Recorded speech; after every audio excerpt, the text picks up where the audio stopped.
Magandang araw mga kagabay, ngayon po yung March 3, 2026, araw po ng Martes.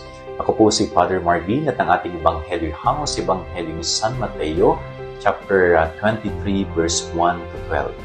Ipinapaalala po ng ating Ebanghelyo na pakinggan natin mabuti ang itinuturo ng mga Pariseo pero wag po nating tutularan ang kanilang buhay, ang kanilang mga gawin. Bakit po sinasabi ng Panginoon ito? Ang mga Pariseo, mga eskriba, pinangangaral po nila ang mga kautusan na maglalapit sa Diyos.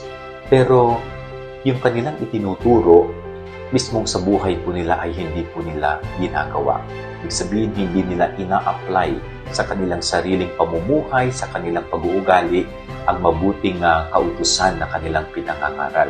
So doon po tayo pinag-iingat ng Panginoon. No, wag tayong maging parang plastic na katulad po ng mga Pariseo. No, sikapin natin na isa puso at isa buhay ang lahat ng mga utos ng ating Panginoon.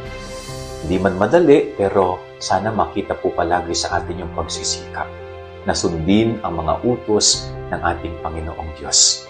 Huwag sana maging pakitang tao ang ating pagsunod sa kalooban ng Panginoon. Yan ang ating gabay-aral ngayong maghapon. God bless po sa inyo lahat. Pagpalain kayo ng Panginoon.